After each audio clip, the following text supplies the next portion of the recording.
이제 우리는 오늘 본문에서 역사상 가장 어두운 밤을 보게 될 것입니다. 만왕의 왕, 만주의 주 되신 예수님께서 사람들의 손에 붙잡히시고 또 결박당할 것이기 때문입니다. 예수님께서 긴 강화를 마치시고 다락방을 떠나서 기드론 시내를 지나서 겟세마네 동산으로 들어가십니다. 자, 성경에서 동산하면 가장 먼저 떠오르는 동산은 무엇일까요? 에덴 동산이죠. 근데 오늘 예수님께서 들어가신 곳은 겟세마네 동산이었습니다. 에덴 동산, 겟세마네 동산 아주 큰 대조를 이루는데요. 자, 먼저 에덴 동산에서 어떤 일이 벌어졌나요? 하나님께서 아담을 지으시고 아름다운 동산 에덴에서 살게 하셨습니다. 그런데 먹지 말라고 했던 선악과를 아담이 따먹게 되죠. 그 불순종으로 인해서 아담은 하나님으로부터 에덴 동산에서 쫓겨나게 됩니다. 그 동산에서 인간의 죄가 시작이 되었다는 것입니다. 아주 비극적이고 불행한 일이 에덴 동산에서 일어난 겁니다. 그렇다면 겟세마네 동산은 어떨까요? 예수님께서 이제 곧 사람들에 의해서 붙잡히게 될 것이고 그리고 예루살렘으로 옮겨져서 무시무시한 십자가형을 받게 될 것입니다. 그것을 예수님께서 아셨어요. 그럼에도 불구하고 하나님께 기도하시면서 하나님의 뜻대로 하시겠다고 하나님께 다 맡깁니다. 그 예수님의 순종으로 인해서 우리 모두에게 생명이 찾아온 것입니다. 첫사람 아담은 죄를 짓고 온 인류에게 죽음을 가져다 주었지만 마지막 아담, 우리 예수님께서는 순종함으로 그를 믿는 모든 사람들에게 의와 생명과 평강을 허락해 주셨다는 것입니다. 고린도전서 15장 21절과 22절인데요. 사망이 한 사람으로 말미암았으니 죽은 자의 부활도 한 사람으로 말미암는도다. 아담 안에서 모든 사람이 죽은 것 같이 그리스도 안에서 모든 사람이 삶을 얻으리라. 한 사람으로 인해서 모든 사람에게 죽음이 찾아왔지만 다른 한 사람 예수 그리스도를 통해서 모든 사람이 살게 되었다는 것이죠. 바로 그 놀라운 장소인 겟세마네 동산에서 어떤 일이 벌어졌는지 살펴보도록 하겠습니다. 자, 오늘 본문이 요한복음에는 기록이 되어 있지 않지만 다른 복음서에는 다 기록이 되어 있는 내용이 있습니다. 예수님께서 겟세마네 동산에 도착하시자 하나님 아버지께 기도하는 장면이에요. 이렇게 기도하십니다. 아버지여, 만일 아버지의 뜻이거든 이 잔을 내게서 옮기시옵소서. 그러나 내 원대로 마시옵고 아버지의 원대로 되기를 원하나이다. 얼마나 간절히 기도하셨는지를 복음서 기자가 이렇게 증명하고 있습니다. 누가복음 22장 44절인데요. 예수께서 힘쓰고 애써 더욱 간절히 기도하시니 땀이 땅에 떨어지는 핏방울같이 되더라. 얼마나 힘쓰고 애써 기도하셨는지 땀이 땅에 떨어졌는데 핏방울같이 되었다라고 성경은 말씀하고 있는 것입니다. 단순한 기도가 아니었다는 것입니다. 인류의 죄를 대속하는 영적 싸움이었다는 것이죠. 아담으로 시작된 인간의 죄가 얼마나 끔찍했는지, 얼마나 심각했는지를 보여주고 있는 거예요. 자, 그런데 예수님께서 기도하실 때 혼자 기도하셨을까요? 아닙니다. 돕는 자가 있었어요. 누가복음 22장 43절인데요. 천사가 하늘로부터 예수께 나타나 힘을 더하더라. 예수님께서 하나님의 뜻을 받아들여 하나님의 뜻대로 고난을 받겠다고 말씀하시자 천사가 나타나 힘을 더했다는 것입니다. 여러분, 천사는 사람의 죄를 대신해서 죽을 수 없죠? 그런데 사람의 죄를 대신해서 죽는 우리 예수님을 천사가 도울 수는 있었다는 것입니다. 즉 천사는 하나님의 사역에 있어서 중요한 역할을 감당하고 있다는 것을 알 수가 있는 것이죠. 자, 그렇다면 천사는 예수님만 돕나요? 예수님께만 함께 하나요? 예수님께만 힘을 주나요? 아닙니다. 우리도 도와요. 구원받는 하나님의 자녀를 다 돕는다는 것입니다. 히브리서 1장 14절인데요. 모든 천사들은 섬기는 양으로서 구원받을 상속자들을 위하여 섬기라고 보내심이 아니자. 우리를 섬기라고 보내심을 받은 자들이 바로 천사들이라는 것입니다. 믿는 자들을 돕는 역할을 하는 사람들이 천사들이라는 거예요. 자, 우리가 살다 보면 위험에 처할 때가 가끔 있습니다. 뭐 교통사고의 위험이든 아니면 다른 사고의 위험이든 우리가 그런 아주 위급한 위험한 상황에 처할 때가 있어요. 분명히 위험한 그러한 상황이었고 크게 다칠 수 있는 상황이었습니다. 어떻게 손을 쓸 수 없는 그런 상황이었습니다. 그럼에도 불구하고 전혀 다치지 않고 멀쩡하게 건진받을 때가 있다는 겁니다. 절체절명의 위기를 만났을 때 이거 정말 큰일 났구나. 나 이제 죽었어 라고 생각했을 때 그런 상황에서도 아무런 해를 받지 않고 건진받게 된다는 것입니다. 우리를 도우라고 하나님께서 천사를 보내셨기 때문이에요. 아마 경험한 분들 많이 있을 겁니다. 자, 우리가 또 살다 보면 겟세마네 같은 시간이 있습니다. 아주 어려운 문제, 힘든 문제가 있기 때문에 하나님께 두 손 들고 항복하며 기도합니다. 바로 그런 시간에 천사들이 나타나서 우리를 돕는다는 것입니다. 어려운 결정을 놓고 절박한 심정으로 기도할 때 돕는 천사를 보내주신다는 것이죠. 힘들고 괴로워도 주님의 뜻대로 살기를 원하는 간절한 마음을 가지고 하나님께 나아갈 때 하나님께서 천사를 통해서 우리를 돕는다는 것입니다. 우리에게 힘을 주신다는 거예요. 믿으시길 바랍니다. 자, 그렇게 천사들이 믿는 자들을 도와요. 자, 그렇다면 우리가 천사들에게 도움을 직접 구하면 되는 것입니까? 천사들에게 직접 기도하면 되는 것입니까? 아니에요. 모든 기도는 예수 그리스도를 통해서 하나님 아버지께 기도하는 것입니다. 예수의 이름으로 아버지께 나아가는 것입니다. 천사의 이름으로 아닙니다. 천사를 통해서 아니라는 거예요. 오직 예수 그리스도의 이름으로 하나님 아버지께 나아가면 하나님께서 자기가 부르시는 영, 천사를 우리에게 보내셔서 우리를 돕도록 하시는 것입니다. 우리에게 힘 주도록 하시는 것입니다. 우리가 어려움이나 위험에 처할 때 또는 간절히 기도할 때 우리에게 힘 주시도록 도와주시도록 보내시는 거예요. 천사들은 구원받은 하나님의 자녀들을 섬기라고 보내심을 받았으니까요. 자, 예수님께서 제자들을 데리고 가신 곳은 겟세마네 동산입니다. 근데 그곳을 가룟 유다도 알았습니다. 오늘 본문 2절 보세요. 그곳은 가끔 예수께서 제자들과 모이시는 곳이므로 예수를 파는 유다도 그곳을 알더라. 유다도 그 장소를 자주 가보았기 때문에 지금 예수님께서 제자들과 함께 가신 겟세마네 동산이 어디에 있는지를 정확히 유다가 알고 있었다는 것입니다. 자, 앞장 13장에 보면 이미 유다는 예수님을 떠났습니다. 그냥 잠깐 떠난 것이 아니라 예수님을 유대인들에게 넘겨주기 위해서 다락방에서 떠난 겁니다. 예수님을 잡으려는 계획을 실행에 옮기기 위해서 다락방을 나갔다는 것입니다. 그것을 예수님께서 아셨어요.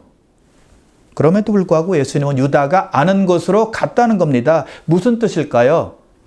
예수님은 붙잡히는 것을 피하지 않으셨다는 것입니다. 아니, 붙잡히기 위해서 유다가 아는 곳으로 갔다고 봐야 되는 것입니다. 그곳에서 유다를 기다렸다라고 봐야 된다는 것입니다. 예수님께서 이렇게 말씀하세요. 요한복음 10장 18절입니다. 이를 내게서 빼앗는 자가 있는 것이 아니라 내가 스스로 버리노라. 나는 버릴 권세도 있고 다시 얻을 권세도 있으니 이 계명은 내 아버지에게서 받았노라.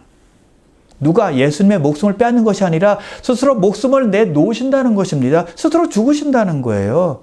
그래서 유다가 잡으러 올 줄 알고 유다가 아는 장소 겟세마네 동산으로 가신 것입니다. 피하지 않으셨다는 것이죠.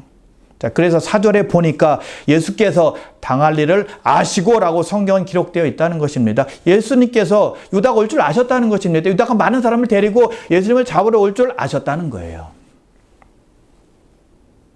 그래서 기억해야 됩니다. 우리 예수님은요, 힘이 없어서 또는 어쩔 수 없어서 처형을 당하신 것이 아니라 일부러 스스로 목숨을 내놓으셨다는 것입니다. 무력한 희생자가 아니셨다는 겁니다. 그래서 예수님께서 허락하지 아니하면 어떤 사람도 예수님을 십자가에 달 수가 없는 것입니다. 그래서 우리 예수님은 자발적으로 자진해서 십자가에서 죽으신 거예요. 그래서 예수님께서 십자가상에서 말씀하시잖아요. 다 이뤘다. 남의 손에 의해서 죽임을 당한 곳이라면 어떻게 그렇게 말씀하실 수 있겠습니까? 절대 그렇게 말씀 못 하시죠. 남에게 죽음 당한 것이 아니라 스스로 목숨을 목적이 있어서 내놓으셨기 때문에 그렇게 말씀하신 것입니다. 다 이뤘다. 하나님께서는 우리를 사랑하사 우리를 구원하기 위해서 아들 예수님을 우리에게 보내셨고 아들 예수님은 하나님의 뜻에 맞게 우리를 위해서 죽으신 것입니다. 왜? 우리를 살리기 위해서라는 것입니다. 요한일서 4장 9절과 10절인데요. 하나님의 사랑이 우리에게 이렇게 나타난 바 되었으니 하나님이 자기의 독생자를 세상에 보내심은 그로 말미암아 우리를 살리려 하심이라. 사랑은 여기 있으니 우리 하나님을 사랑한 것이 아니요 하나님이 우리를 사랑하사 우리 죄를 속하기 위하여 화목제물로 그 아들을 보내셨습니다. 우리를 살리기 위해서, 우리의 죄를 구원하기 위해서, 우리에게 생명 주시기 위해서 예수님이 죽으셨다는 것이죠. 자, 유다가 사람들을 데리고 동산에 도착을 합니다. 3절인데요. 유다가 군대와 대제사장들과 바리새인들에게서 얻은 아랫사람들을 데리고 등과 횃불과 무기를 가지고 그리로 오는지라. 유다가 예수님을 붙잡기 위해서 로마 군인들과 또 유대 종교 지도자들이 보낸 성전 경비병들을 데리고 예수님께 옵니다. 동산에 도착을 한 겁니다. 아주 많은 사람들을 데리고 온 겁니다. 자, 여기서 군대를 데리고 왔다고 그랬는데 군대라는 말은요, 성경학자들이 말하기를 로마의 한 부대인데 약 200명에서 600명 가량의 병력의 부대라고 말을 합니다.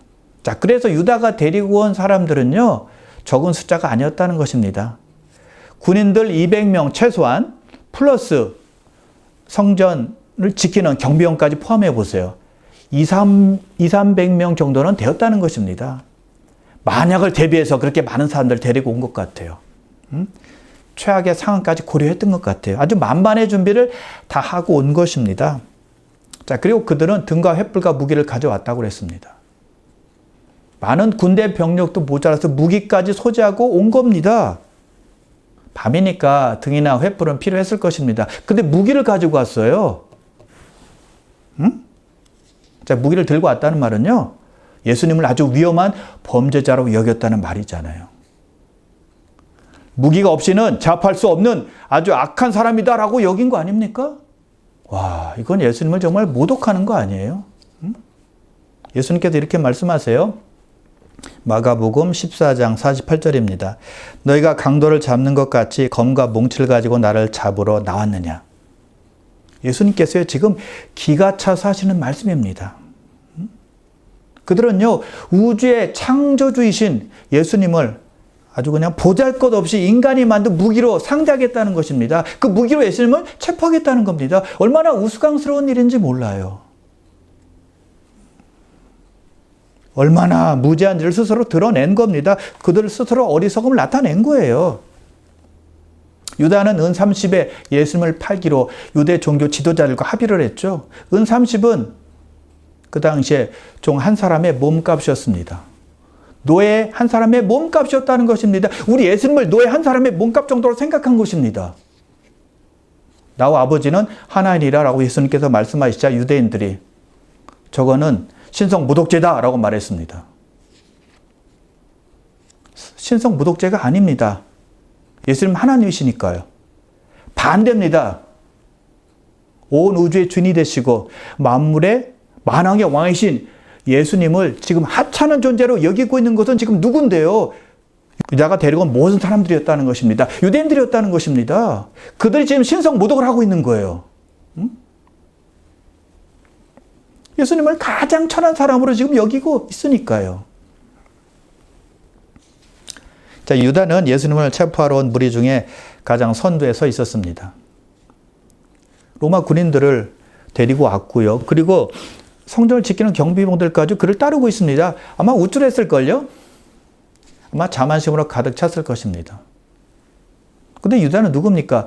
예수님의 제자 중에 하나였어요. 가장 가까이에 있었던 사람이 예수님을 체포하는 자리에 서 있었다는 것입니다. 친구가 원수가 된 것이죠. 외부의 적이 아니라 내부의 적이었다는 것입니다. 가장 무서운 적이죠. 가장 가까운 사람이 배신자가 된 것입니다. 근데 교회에서도 가끔 그런 일이 일어나요.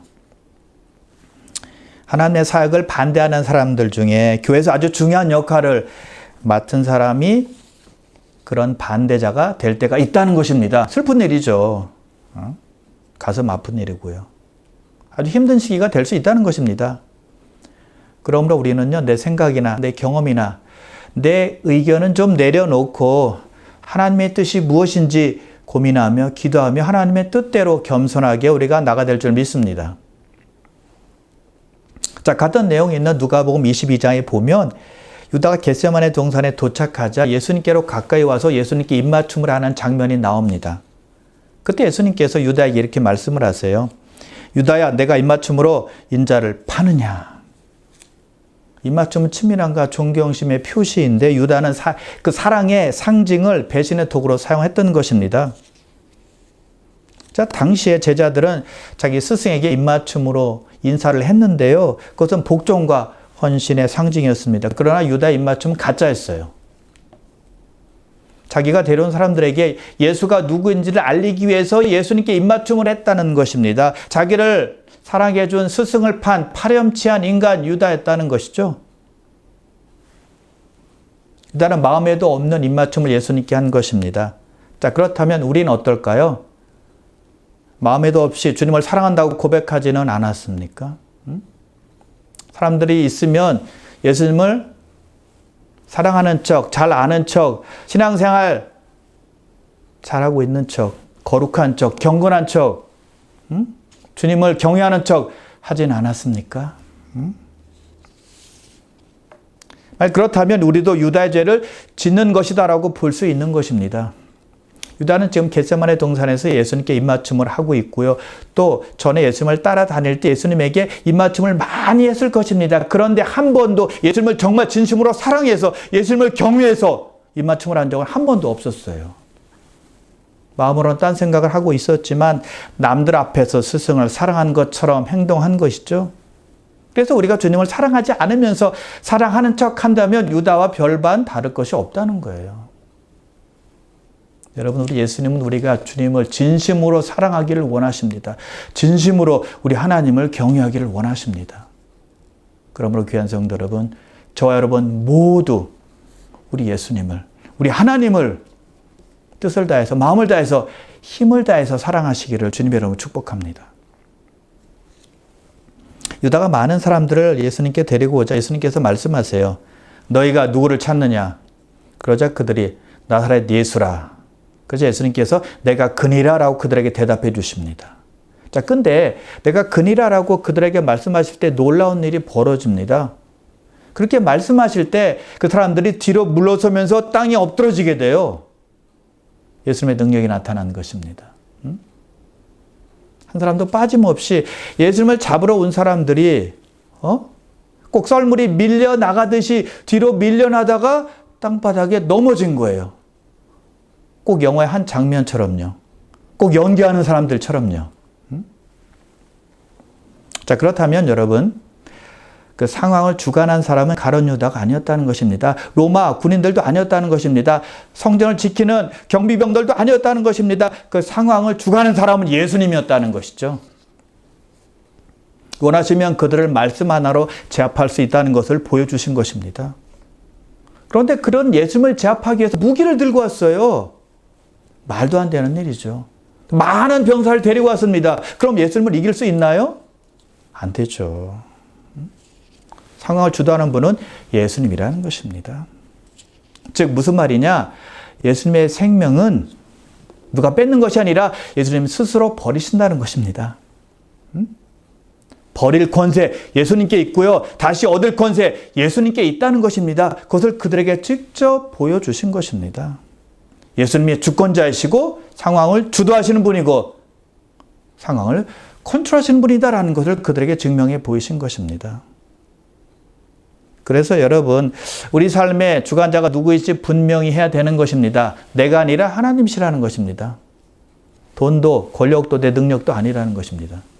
하나님이 내 삶의 주관자예요. 인정하고 고백해야 될 줄 믿습니다. 왜요? 지혜와 권세와 능력과 영광이 하나님께 있나이다 라고 성경은 말씀하고 있으니까요. 여러분, 그래서 우리가 남보다 좀 더 뭘 가지고 있다 할지라도 우쭐대지 말아야 됩니다. 너무 폼 잡지 말아야 돼요. 또는 남들보다 좀 더 안다고 해서 교만해서도 안 되고요.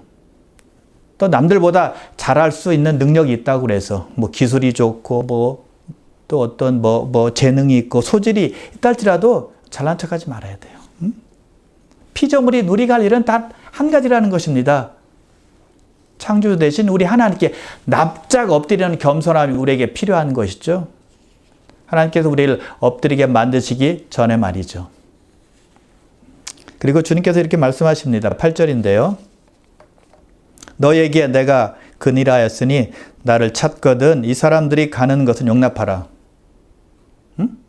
너희가 나를 지금 찾았지 않니? 그러니 내 제자들 이 사람들이 가는 것은 허락하라, 보내라 라고 예수님께서 말씀하고 있는 것입니다. 그런데 여러분 지금 어떤 때입니까? 예수님께서 곧 체포될 시간입니다. 붙잡힐 시간이에요.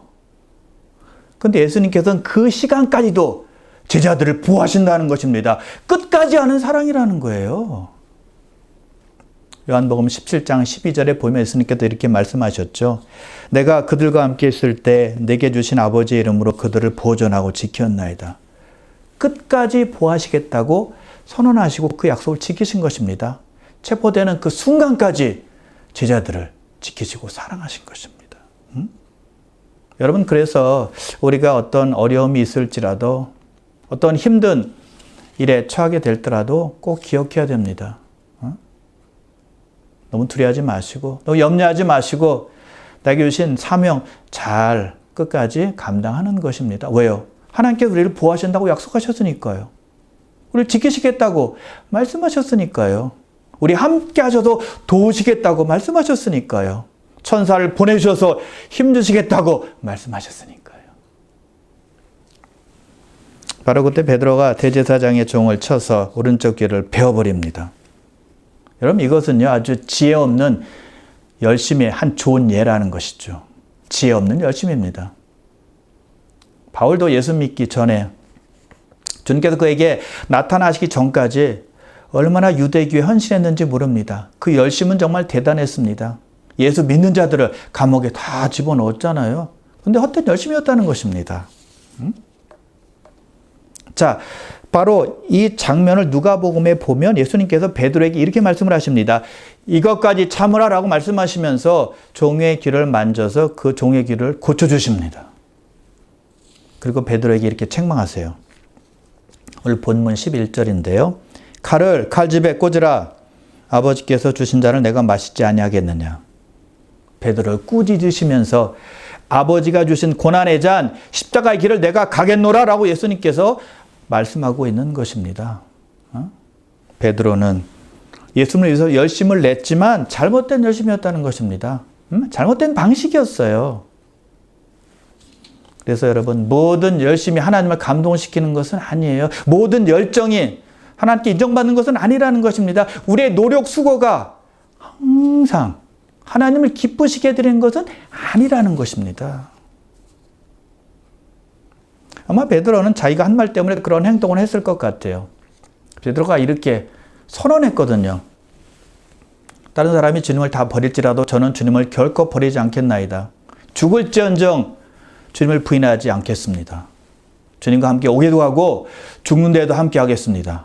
아주 강하게 호언장담을 했거든요. 자기가 한 말 때문에 믿음을 보이겠다고 카드로 종을 친 것입니다. 여러분 그게 믿음인가요? 그게 예수님을 위한 길인가요? 아니라는 겁니다. 그저 인정받기 위함이고 보이기 위한 행동이었을 뿐이었죠. 정작 믿음을 지켜야 될 때는 믿음을 지키지 못했잖아요. 예수님을 3번 부인했다는 것입니다. 예수님께서 가장 필요한 시간에 그는 예수님을 나 몰라라 했던 것이잖아요. 예수님과 함께 하지 못한 겁니다. 주님의 뜻은 무엇이었습니까? 유다가 데리고 온 사람들에게 주님께서 붙잡히시는 것이고 십자가에 달리시는 것이었습니다. 싸우는 것이 아니었습니다. 저항하는 것이 아니었다는 것이죠. 우리에게도 잘못된 욕심이 참 많은 것 같아요. 주님을 위한 열심 같아 보이는데도 결국에는 나를 위한 열심일 때가 많고요. 남에게 보이기 위한 열심일 때가 참으로 많다는 것입니다. 그래서 여러분 좀 내 자신이 창피를 당할지라도 좀 억울한 일을 당할지라도 또 손해를 볼지라도 남에게 바보처럼 보여질지라도 하나님이 기뻐하시는 열심 그 열심이 우리에게 필요하지 않을까 생각해요. 내 마음이나 내 기분을 만족시키는 그런 열심 아니고요. 내 자존심을 지키는 그런 열심 아니고요. 하나님께 영광을 돌리는 열심, 하나님께서 받으시는 열심, 즉 하나님의 뜻대로 하는 열심이 우리에게 필요한 줄 믿습니다. 아들 예수님께서는요, 자기 자신을 만족시키는 열심이 아니라 하나님을 만족시키는 열심으로 고난을 참고 십자가를 지신 것입니다. 할렐루야. 그런 바른 열심이 우리 모두에게 필요한 줄 믿습니다. 그러므로 귀한 성도 여러분, 주님께서 우리에게 주시는 그 사랑과 또 보하심을 늘 감사히 받으시고 늘 언제나 바른 열심을 가지고 주님께 영광 돌리시기를 주님의 이름으로 축원합니다.